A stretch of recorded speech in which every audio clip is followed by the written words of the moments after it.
So dear student, আজকে আমরা permutation and কম্বিনেশনের গুরুত্বপূর্ণ 5টি প্রশ্ন নিয়ে আলোচনা করব। 5টি প্রশ্ন একদম নিখুঁতভাবে আলোচনা হবে, ভালো করে একটু দেখে নাও। তো প্রথম প্রশ্ন দেখো, এসএনদের বইয়ের 37 নম্বর প্রশ্নটা খুব খুব ইম্পর্টেন্ট প্রশ্ন।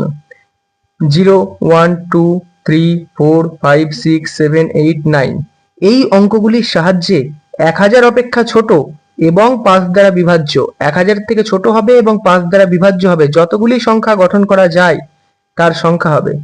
এবং কন্ডিশন কি দিয়েছে, কোনো সংখ্যায় কোনো অঙ্ক একবারের বেশি ব্যবহার করা যাবে না। তাহলে আমাকে 0 থেকে 9 পর্যন্ত এই ডিজিটগুলো ব্যবহার করে আমাকে 5 অঙ্কের সংখ্যা তৈরি করতে হবে, 5 দিয়ে বিভাজ্য এমন সংখ্যা তৈরি করতে হবে এবং সেটা 1000 থেকে ছোট হতে হবে। আরো কন্ডিশন কি, সংখ্যাগুলোকে একবারের বেশি ব্যবহার করা যাবে না। তাহলে এই অঙ্কটা আমরা কিভাবে করব দেখে নাও। আমরা যেটা করতে পারি সেটা হচ্ছে, মোট ডিজিট কতগুলো আছে, টোটাল ডিজিট বা অঙ্ক টোটাল আছে 10টি। 0 থেকে 9 পর্যন্ত 10টি অঙ্ক আছে। এইবার 5 দিয়ে বিভাজ্য, 5 দিয়ে যদি বিভাজ্য হতে হয়, 5 দ্বারা বিভাজ্য হতে গেলে এককের অঙ্কে, যে কোনো সংখ্যার এককের অঙ্ককে কি হতে হবে, হয় 0 হতে হবে আর নয়তো 5 হতে হবে। 0 অথবা 5 এই দুটোর ভিতরে একটা যদি এককের অঙ্কে থাকে তবেই সেই সংখ্যাটি 5 দ্বারা বিভাজ্য হতে পারে। তো তাহলে আমাদের বলেছে 3 অঙ্কের সংখ্যা তৈরি করতে, কারণ 1000 থেকে কম হবে, 1000 থেকে বেশি হলে তো 4 অঙ্কের সংখ্যা হয়ে যাবে। তাহলে 1000 থেকে কম 3 অঙ্কের সংখ্যা, দেখো আমরা কিভাবে করব। আমি বললাম 3 অঙ্কের কতগুলি সংখ্যা হতে পারে, 3 অঙ্কের সংখ্যা হতে পারে, 3 অঙ্কের সংখ্যা হতে পারে কতগুলি ভাবো। 3 অঙ্কের মানে 3টে ঘর থাকবে, তাই তো। এই লাস্টের ঘরে অবশ্যই আমাকে কি হতে হবে, 0 অথবা 5 হতে হবে। লাস্টের যে এটা তো এককের ঘর, তাহলে এককের ঘরে অবশ্যই 0 অথবা 5 হবে। বাদ থাকলো বাকি 2 অঙ্ক, এটা কি দশক, এটা শতক। কিন্তু ব্যাপারটা ভালো করে বোঝার চেষ্টা করো, টোটাল ডিজিট কটা, 10টি। আমি এখানে 0 আর 5 কিন্তু একসাথে নিচ্ছি না, হয় 0 নিচ্ছি অথবা 5 নিচ্ছি। তাহলে যদি 0 নিই এখনো কটা সংখ্যা পড়ে থাকলো, 9টা। বা যদি 5 নিই তাহলে এখনো কটা পড়ে থাকলো, 9টা। তাহলে তুমি মনে করো এখানে তুমি 0 নিলে, তাহলে এখনো 9টা সংখ্যা পড়ে আছে, তুমি এখানে তুমি 9টা উপায়ে তুমি সংখ্যাকে দিতে পারো, তাই তো। একইভাবে যদি 5 নাও, তাও একটা সংখ্যা ব্যবহার হয়ে গেলে আর কটা থাকলো, 9টা। তাহলে এখানে কি লিখবে, 9। এইবার তুমি এখানে একটা সংখ্যা ইউজ করলে, এখানে একটা সংখ্যা ইউজ করলে, দুটো সংখ্যা অলরেডি ইউজ হয়ে গেল।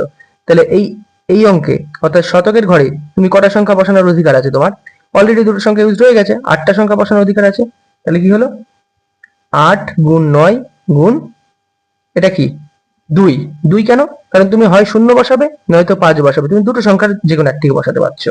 তাহলে এটা ক্যালকুলেশন করলে কত হবে, 8 × 9 × 2 ক্যালকুলেশন করলে হবে 144টি উপায়। কতগুলো উপায়, 144টি উপায়। সেম ওয়ে তুমি একইভাবে যদি 2 অঙ্কের সংখ্যা তৈরি করো, যদি 2 অঙ্কের সংখ্যা তৈরি করো, তাহলে 2 অঙ্কের সংখ্যার জন্য কি হবে, দুটো ঘর হবে, একক আর দশক। তাহলে এই ঘরে তুমি সবসময় 0 অথবা 5 বসাতে পারছো, অন্য সংখ্যা তো 5 দ্বারা বিভাজ্য হবে না। তাহলে এখানে 0 অথবা 5, তাহলে এখানে উপায় কটা, দুটো, হয় 0 নয়তো 5। এবার তুমি এখানে তুমি 0 বসালে আর কটা সংখ্যা পড়ে থাকছে 10টার ভিতরে, 9টা। 5 বসালেও কটা পড়ে থাকছে, 9টা, কারণ একই সংখ্যা তো দুবার ইউজ করতে পারছো না তুমি। তাহলে এখানে কত হচ্ছে, 9টা। তাহলে 9 গুণ 2 সমান সমান কত হচ্ছে, 18টি উপায় এখানে, বোঝা গেল। আর যদি বলি এক অঙ্কের সংখ্যা, তাহলে এক অঙ্কের সংখ্যার ক্ষেত্রে কি হবে, এক অঙ্কের সংখ্যায় তো এককই থাকবে, সেখানে 2 অথবা 5 যে কোনো একটা বসবে। তাহলে 2 এবং 5 বা 2 অথবা 5 যদি একটা বসে, তাহলে এখানে উপায় কটা, দুটি। তাহলে মোট এখানে 2টি উপায়। তাহলে আমার টোটাল উপায় কি বেরোলো, 144টি উপায় যোগ 18টি উপায় যোগ 2টি উপায়, অর্থাৎ কটি উপায় বেরোলো, 164টি উপায় বেরোলো। তাহলে আমাদের এখানে কোন উত্তরটি সঠিক, 164টি মানে অপশন সি, এই উত্তরটি সঠিক হবে। বোঝা গেছে, থ্যাংক ইউ। নেক্সট প্রশ্ন, 34 নম্বর প্রশ্নটি দেখো, 2 4 5 7 8 0 এই অঙ্কগুলির সাহায্যে 4 অঙ্ক বিশিষ্ট কতগুলি সংখ্যা গঠন করা যেতে পারে, যাদের প্রত্যেকটিতে অঙ্কগুলি বিভিন্ন হবে, মানে সেম অঙ্ক হতে পারবে না। তাহলে আমার অপশন কি দিল, 2, 4, 5, 7, 8, 0 এই অঙ্কগুলির সাথে 4 অঙ্কের সংখ্যা গঠন করব। অপশন দেওয়া আছে 400টি, 200টি, 300টি, 360টি। তাহলে কিভাবে করব দেখো, একদম সোজা, ভালো করে দেখে নাও। প্রথম জিনিস দেখো, এখানে মোট কটি ডিজিট দেওয়া আছে? মোট দেওয়া আছে 6টি। ঠিক আছে, আমি কয় অঙ্কের সংখ্যা গঠন করব? 4 অঙ্কের। তাহলে মোট 6টি ডিজিট, তার ভিতর থেকে যদি 4 অঙ্কের গঠন করি, তাহলে কতগুলো উপায় তৈরি করতে পারি? নিশ্চয়ই 6p4 এতটি উপায়, তাই তো? এইবার একটা জিনিস মাথায় রাখবে, যে কোনো সংখ্যার শেষে যদি শূন্য হয়, ধরো আমি লিখলাম 2, 3, 0, তাহলে এটা অ্যাকচুয়ালি কয় অঙ্কের হচ্ছে? এটা তো 3 অঙ্কেরই হচ্ছে। কিন্তু আমি যদি এই সংখ্যাটাকে লিখি 0, 2, 3, তাহলে এটা অ্যাকচুয়ালি কয় অঙ্কের হচ্ছে? 2 অঙ্কের হচ্ছে। তাহলে মনে রাখবে, সামনে কিন্তু শূন্য হতে পারবে না। তাহলে সামনে শূন্য হলে কি হচ্ছে, আমার সংখ্যাটা তো 2 অঙ্কের হয়ে যাচ্ছে, তাহলে এটি হবে না। তাহলে সেই ক্ষেত্রে সামনে শূন্য থাকবে, অর্থাৎ প্রথম অঙ্কটা শূন্য থাকবে, এরকম কতগুলো সংখ্যা গঠন করা যেতে পারে? তুমি ভাবো, এরকম সংখ্যা গঠনের উপায় কি হতে পারে? আমি টোটাল তো 6টা সংখ্যা ছিল, তাহলে প্রথম থেকে শূন্য বাদ দিয়ে দিলাম, তাহলে কি হচ্ছে 6 - 1 পি। আর এই শূন্যর পজিশনটা বাদ, তাহলে আমার ছিল 4টে পজিশন, 4টের থেকে আমি সিলেকশন করতে পারছি এখন 3টে উপায়, একটা উপায় কমে গেল। এটা একটা ফর্মুলা আছে, তাহলে 6 - 1 পি 4 - 1, এটা মানে কত হচ্ছে? 5p3। তাহলে আমি যদি বলি মোট উপায় কতগুলো হলো? 4 অঙ্কের সংখ্যা গঠনের উপায় হচ্ছে 6p4, 6p4। আর এইদিকে শূন্য আছে এমন সংখ্যা, শূন্য আছে এমন 3 অঙ্কের সংখ্যা গঠনের উপায় কতগুলি? 5p3। তাহলে আমার প্রশ্ন, তাহলে এই যে শূন্য আছে যেগুলো, সেগুলো তো আমি নিতে পারবো না। তাহলে টোটাল যতগুলো উপায় পেলাম, তার থেকে যদি এইগুলোকে বাদ দিয়ে দিই, তাহলে আমার কি মোট উপায়টা পাওয়া যাবে। তাহলে এটাকে ক্যালকুলেশন করতে হবে। 6p4 ক্যালকুলেশন কিভাবে করতে হয় দেখে নাও। Factorial 6 by factorial 6 - 4 minus factorial 5 by factorial 5 - 3। ফর্মুলাটা কি ছিল? এন পি আর, এটা মানে factorial N by factorial N minus R, এই সূত্রটা কাজে লাগলো। তাহলে এটা ক্যালকুলেশন করো। 6 আছে, আচ্ছা নিচেরটা দেখো, 6 থেকে 4 বিয়োগ করলে কত হয়? 2। তাহলে ফ্যাক্টোরিয়াল 2, আর ওপরে কত হচ্ছে? ওপরে হচ্ছে 6, 5, 4, 3, ফ্যাক্টোরিয়াল 2 আটকে দিলাম, 2 2 কেটে গেল, মাইনাস নিচেরটা দেখো, 5 থেকে 3 বিয়োগ করলে কত? 2। তাহলে এটা 5 থেকে ভাঙতে থাকো, 5, 4, 3, 2, ব্যাস কেটে গেল। তাহলে এই ক্যালকুলেশনটা করলে টোটাল উত্তর আসবে 300টি। কটি উত্তর আসবে? 300টি।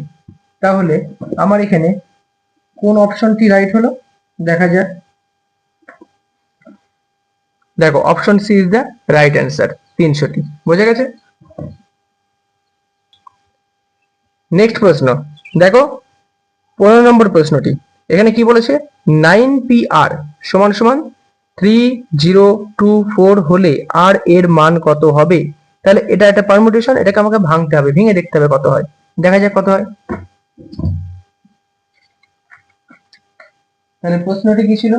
9pr, 9pr এটা সমান 3000, কত ছিল?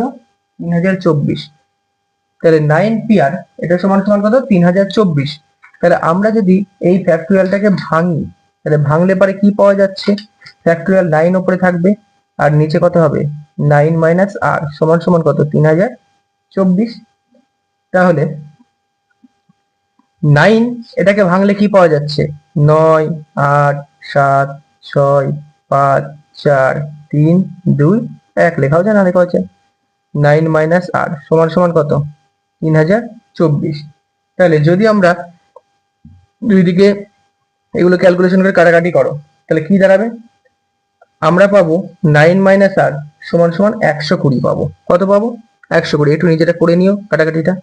তাহলে 9 মাইনাস আর এটা মানে 120, আর এটাকে লেখা যায় ফ্যাক্টোরিয়াল 5 লেখা যায়। কারণ দেখো ফ্যাক্টোরিয়াল 5 মানে কত হচ্ছে? 5, 4, 3, 2, 1, 4 5 20, 3 20 কত? 60, 60 দুগুণে কত? 120। তাহলে ফ্যাক্টোরিয়াল 5 মানে কি? 120। তাহলে ফ্যাক্টোরিয়াল যদি উঠে যায়, তাহলে কত হচ্ছে?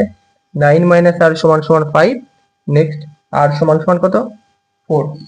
তাহলে সঠিক উত্তর কোনটা পাওয়া গেল? 15 নম্বর প্রশ্ন ছিল option B is the right answer. বোঝা গেল? এরপরে সলভ করবো আমরা এসএনদের বইয়ের 25 নম্বর প্রশ্নটি। দেখো কি বলেছে, একটি 12 তলা ফ্ল্যাট বাড়ির লিফটে 3 জন প্রবেশ করলো। একটি 12 তলা ফ্ল্যাট বাড়ির লিফটে 3 জন প্রবেশ করলো। তারা প্রত্যেকে পৃথক তলে লিফট থেকে নামবে। লিফট যদি দ্বিতীয় তলায় না দাঁড়ায় তাহলে মোট কতগুলি উপায়ে তারা লিফট থেকে নামতে পারে? ভালো করে খেয়াল করে দেখো, টোটাল 12 তলা ফ্ল্যাট এবং তারা প্রত্যেকে পৃথক তলায় নামবে, তার মানে একই তলায় 2 জন নামতে পারছে না। তা লিফট থেকে যদি দ্বিতীয় তলায় আবার লিফটটা দাঁড়াচ্ছে না, তাহলে কতগুলো উপায় তারা লিফট থেকে নামতে পারে? অপশন দেওয়া আছে। তাহলে এটা কিভাবে করা যেতে পারে? দেখো, প্রথমেই যে জিনিসটা আমরা মাথায় নেব সেটা হচ্ছে লিফট দাঁড়াতে পারছে কোথায় কোথায়, লিফট দাঁড়াবে কোথায় কোথায়। দেখো, টোটাল তো 12 তলা, তার ভিতরে গ্রাউন্ড ফ্লোর সেখানে দাঁড়াচ্ছে না, আবার সেকেন্ড ফ্লোরে দাঁড়াচ্ছে না, ওরা বারণ করে দিয়েছে। তাহলে মোট কত জায়গায় দাঁড়াচ্ছে? 12 থেকে 2 বিয়োগ করলে 10টি ফ্লোরে লিফট দাঁড়াবে। তাহলে মোট উপায় কতগুলি হবে? মোট উপায় তুমি ভাবো, টোটাল 10টা ফ্লোরে দাঁড়াচ্ছে, টোটাল 10টা ফ্লোরে, আর মানুষ কতজন আছে? মানুষ আছে 3 জন। তাহলে উপায় কি? 10p3। তাহলে এটাকে ক্যালকুলেশন করতে হবে, ফ্যাক্টোরিয়াল 10 বাই ফ্যাক্টোরিয়াল 10 মাইনাস 3 সমান সমান এটা কত হচ্ছে? 10 থেকে 3 বিয়োগ করলে কত? ফ্যাক্টোরিয়াল 7, উপরে কত হচ্ছে? 10, 9, 8, ফ্যাক্টোরিয়াল 7 করি তাহলে এটা কেটে যাবে, তাহলে এটা ক্যালকুলেশন করলে হচ্ছে 720। দেখো কোনটা ছিল? এই যে 25 নম্বর, 720। বোঝা গেল? নেক্সট প্রশ্ন দেখো, 22 নম্বর প্রশ্নটি সলভ করি। একটি ট্রেনে 5টি ফাঁকা বসার জায়গা রয়েছে, তাহলে কত রকম উপায়ে 3 জন যাত্রী বসতে পারে? তাহলে টোটাল জায়গা কটা আছে? সিট কটা আছে? 5টা। কতজন বসবে? 3 জন। এই অঙ্কটাকে তোমরা দুই ভাবে করতে পারো। দেখো, তুমি এইভাবেও করতে পারো যে টোটাল যেহেতু 5টা বসার জায়গা আছে, 3 জন যখন বসবে তাহলে এটা 5p3, এই উপায় হতে পারে। এটাকে ক্যালকুলেশন করলে কত হচ্ছে? Factorial 5 by factorial 5 minus 3। তাহলে এটা কত হচ্ছে? 5 থেকে 3 বিয়োগ করলে 2, আর উপরে 5, 4, 3, 2, 2 2 কেটে গেল, তাহলে কত হচ্ছে? 4 5 20, 3 20 কত? 60টি উপায়। এইবার এই প্রশ্নটিকে আমরা একটু অন্যভাবেও সলভ করতে পারি। কিভাবে করতে পারি? দেখো, টোটাল কতজন আছে? 5 জন। টোটাল কতজন? 5 জন। এই সরি, সিট কটা আছে? 5টি সিট আছে। আর মানুষ কতজন আছে? 3 জন। তাহলে ধরো প্রথম জন যে যাচ্ছে তার জন্য কটি সিট অ্যাভেলেবেল আছে? হ্যাঁ, যে কোনো একটা সিটে বসতে পারে 5টা, তাহলে প্রথম জনের জন্য কি 5টি সিট। এবার প্রথম জন গিয়ে একটা সিট অলরেডি দখল করে নিল, যেটাই নিক না কেন, তাহলে বাদ বাকি জন মানে পরের জন, নেক্সট জন যে যাচ্ছে তার জন্য কটা সিট থাকছে? 5টার ভিতরে একটা সিট চলে গেল, তাহলে তার সিলেকশন করার মেথড 4টে, 2টো সিট দখল হয়ে গেল। 3 নম্বর জন যে যাচ্ছে সে কত উপায় নিতে পারে? 3টে উপায়। তাহলে কত হলো? 4 5 20, 3 20 60। এইভাবেও করতে পারো। তাহলে এই ক্ষেত্রে রাইট অ্যান্সার কোনটা হলো দেখা যাক। 22 নম্বর প্রশ্ন option D is the right answer. আশা করি বোঝা গেছে। চ্যানেলে নতুন হলে অবশ্যই চ্যানেলটিকে সাবস্ক্রাইব করো এবং চ্যানেলের সাথে থেকো, লাইক কমেন্ট করো, বন্ধুদের মাঝখানে শেয়ার করো। Thank you.